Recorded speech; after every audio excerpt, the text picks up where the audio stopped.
สบายดีมื้อนี้เดี๋ยวน้อยพามาเลาะตลาดลาวอยู่แล้วเนาะ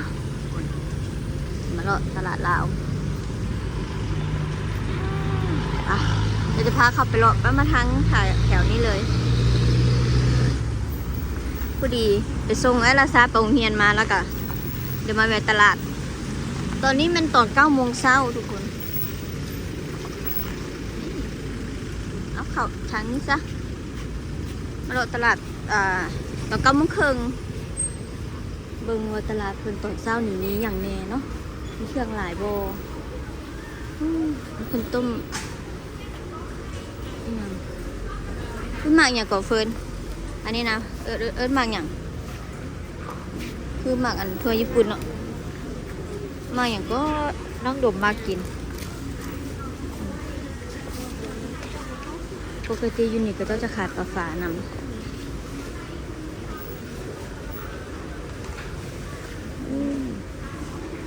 ยามเช้าจังสิกับมีอันเพิ่นขาย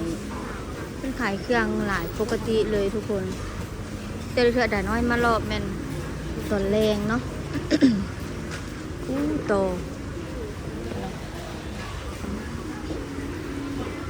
นี่มันหอยนี่หอยปูเกินนี่หอยปูนี่หอยหอม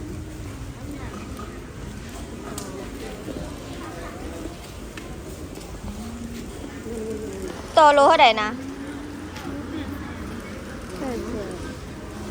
อันนี้มันโตอย่างโตดาน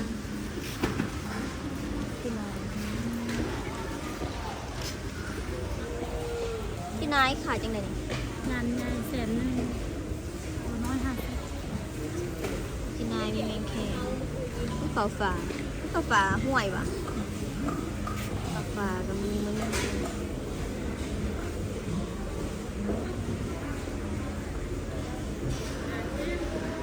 รู้800,000ก็เท่าไหร่เป็นบาทเท่าไหร่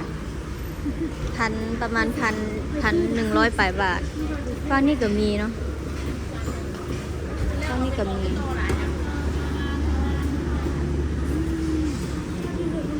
โตมีจิงหรีดอันนี้ตัวเอาไปให้จังกินก็ส่วนหลายเลยต้มส้ม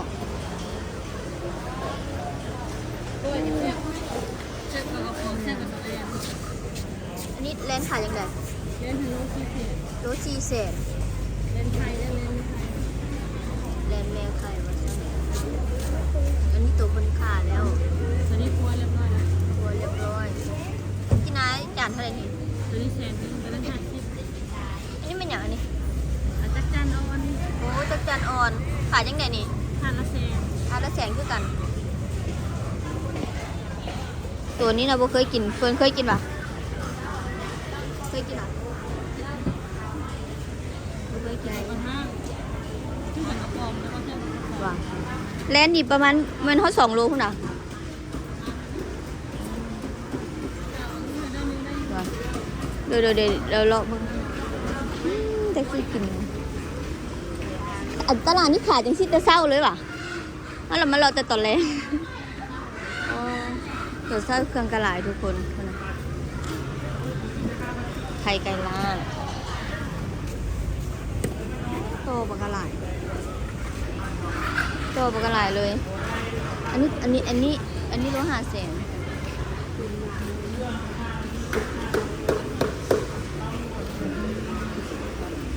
เห็ดเพื่อนบ้านตัวเอิญเห็ดอย่างนี้บ้านตัวเอิญเห็ดละโง่เนาะหอยโป้หอยหอมขายจังไหนนี่อันหอยโป้นี่ดิตัว70เพื่อนพักไปกับน้ำมันสุ่มกับมุกนอบอกกับโบเมนแนวว่ะอันนี้ว่ะพักแวนเอาวะเอาตัวนี้เอานี่ในมัดหนึ่งเอาไว้กินกับนี่ใส่วัวลงมาหลอด อันนี้พุ่นกับจะเป็นขายพักขาย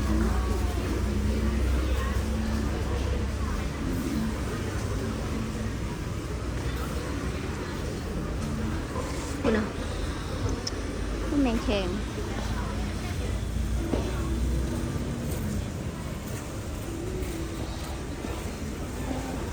โตนับโตบักกะหลายเลยกินนายทุกคนกินนายเป็นปิดอันนี้3เท่าไหร่ เป็น50 บาท เป็น50,000 100ตัวอ่ะตัวนี้หลายขนาดยามนี้ตัวกระทั่งตัวกระทั่งหลายขนาดเบิ่งเห็ดปวกนะเห็ดปวกหลาย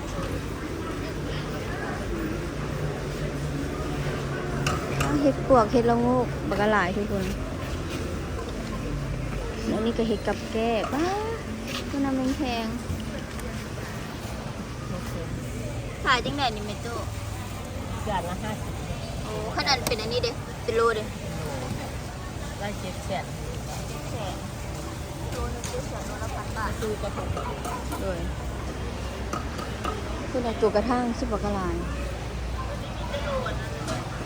ตัวนี้ปกระลายเนาะยามนี่น้องด่า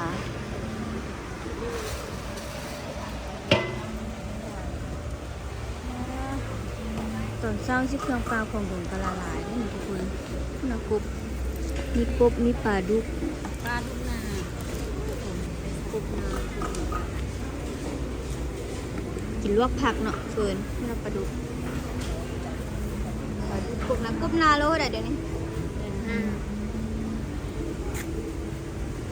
เอาพักเวนนี่จังหมัดอยู่เฟิร์นตัวนี้คืองามแต่มันเอาอันหนึ่งหมัดหนึ่งชื่อพ่อก็กินกับแก้วกับออกกับหมกเนาะเพราะว่าอยู่บ้านเขาต้มนอไหลไว้แล้ว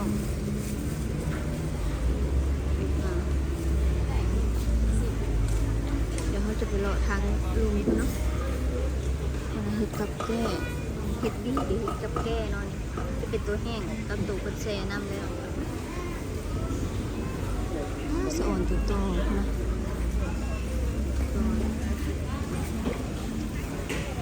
หาตะกินเนาะเดี๋ยวเราจะหาตะกินรู้เท่าไหร่ซื้อแต่นั้นก็รู้700,000 800,000ที่กันส่วนที่เป็นพักเป็นอย่างก็หลายทุกคนหนังนี่หนังจีด้วยทุกคนเป็นวางเรียงไปซ้ำในครัวส่วนนี้ช่วงฝน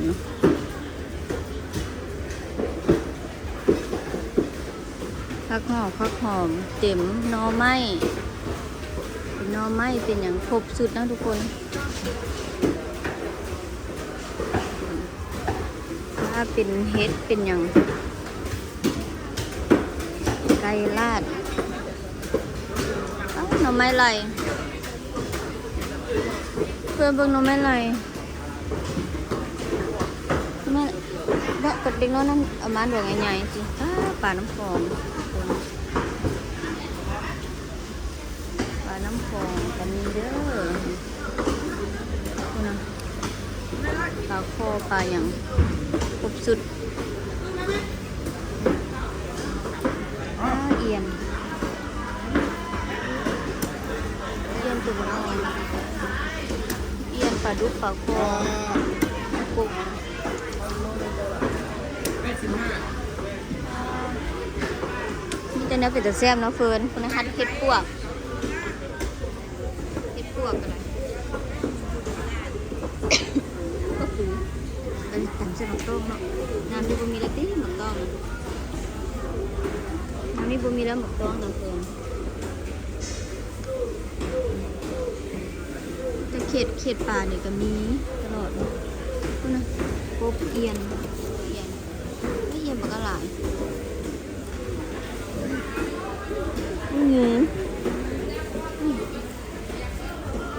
อันนี้ขายจากไหนขายเป็นโตเลยว่ะโล500,000ยังเป็นหมดทุกตัวเลยวะนี่งูสิงหมดว่ะ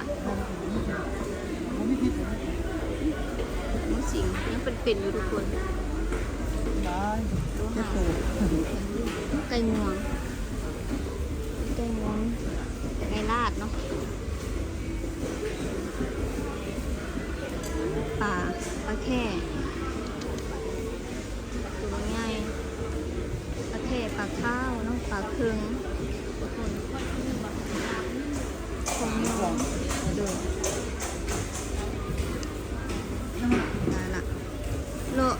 มีแบบได้เศร้าสวยแรงเลยแล้วนี้อ่ะนะมีปลาตองก็มีครบถึงหมดมีเดียวปลาเติงว่าปลาเค็ม ง่ายคนน้อย พุดเนาะอันนี้เป็นอย่างนี่ใครหลังไก่นี่ มะม่วง ขายจังใดให้หลังไก่ อันนะคิดหนึ่ง65 โล650,000เลย โอ้ลูกเศษหัน โดย เอียนตัวบางใหญ่อุ๊ยงามยังมีอื่นอย่าง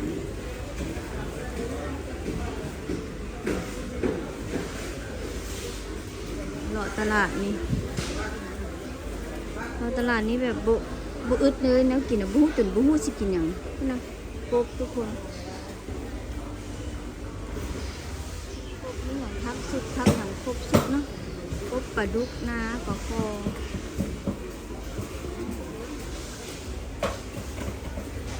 งานนี้ช่วงหน้าฝนเขตน่าจะมีขายภาคทองอยู่เรื่องแห้งมันมาเลาะบนป่าอีกป่าละหลายนี่ป่านี่ปลาจูสักจูปลาลาวปลาเคืองปลาแค่นี่หลายปลาเคืองปลาแค่นี่หลายปลา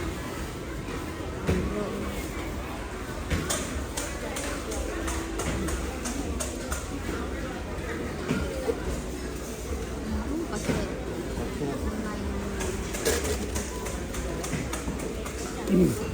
กินบนรู้สึกเป็นอย่างทุกคนกินหลายแหงออกจากวัดขายป่ามาก็จะเป็นขายซีนเนาะทุกคนขายซีนงัวซีนหมูไปสิเนาะซีนใหม่ๆสดๆมีซีนควายกับ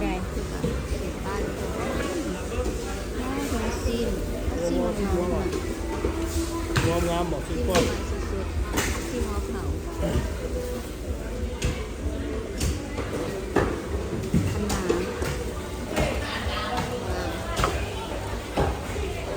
ดูขาตั้งต้องเสือทุกคนเบิดแล้วเนาะเกิดซีนหัวเขาบางซีนหมูกับบักอะไรทุกคนซีนหมูกับแต่เศร้ากันยังมีครบทุกมัดคนบักอะไร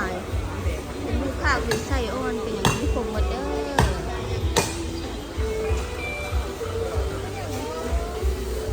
ยังวานเป็นผู้น่าจะกินเนาะต้องกินหลายแหงผู้น้ำจิ้มหมูมันมาสดๆเลยร้องเวเบิ่งตอนเศร้าสิเนาะผัดอาหารหลายแหงอันนี้จะเป็นหมูล่าด้วยทุกคนหมูล่านี่จะประมาณพอจะประมาณพอหมูหมูราดปลากระหล่ำ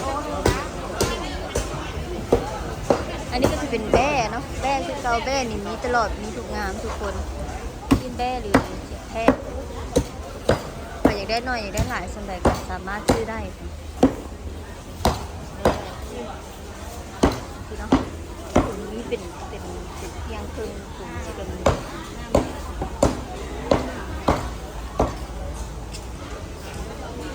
จุดเท่านี้ในตลาดทั้งนี่ก็จะเป็นเขตพักแล้วเนาะเดี๋ยวเขาก็จะไปซื้อหน่อไม้ส้มสะอ่อนของอยู่ของกินเนาะความอุดมสมบูรณ์ช่วงนี้ช่วงหน้าฝนทุกคนมีปลาฝาเขาก็มีแต่2 ตัวนี่เนาะเมื่อตลาดเห็นแต่เท่านี้หอยโป้หอยปังหอยครบชุดมดเนาะนี่เดี๋ยวเราจะซื้อหน่อไม้ส้มไปตำเจียวหน่อไม้ส้มเฟิร์นซื้อหน่อไม้ส้มเอาจากโลนึงนี่ไปตำเจียวนี่อ่อนดีได้นี่เดี๋ยวมาซื้อหน่อไม้ส้มเนาะซื้อแล้วเขากลับบ้านเนาะแบบนี้ยางวันที่ไม่เห็นตัวงูอีกแล้วนะทุกคนยังหายใจพังงาบขายยังไงงูนี่ ลูก5 เศษลูกป้าใช่ไหมลูก3 ขีดหักกับ1 ขีด รู้หาเสีย 3 ขีด4 ขีดลูก4 ขีด น่าเขากล้ากิน ลิปนี้ก็จะเป็นคลิปมาเลาะตลาดลาวตลาดถือว่าใหญ่ของเขตแพร่นครเฮาเลยเนาะนอกจากตลาดวัดซี่แล้วก็ยังมีตลาดลาวนี่เครื่องปลาคงดุงก็มีครบปลากระหลายเนาะทุกคนแต่คนเป็นขายคนก็ได้ขายแบบซุ่มเนาะสลักขายย่อยคลิปนี้ดังน้อยแต่ก็ไว้สำนี้เนาะแต่ที่ความว่าบุญก็อย่าลืมกดไลค์กดแชร์กดติดตามเป็นกำลังใจให้กันเด้อเพื่อให้คลิปดีๆออกมาเนาะขอลาไปก่อนสบายดีโตเฮา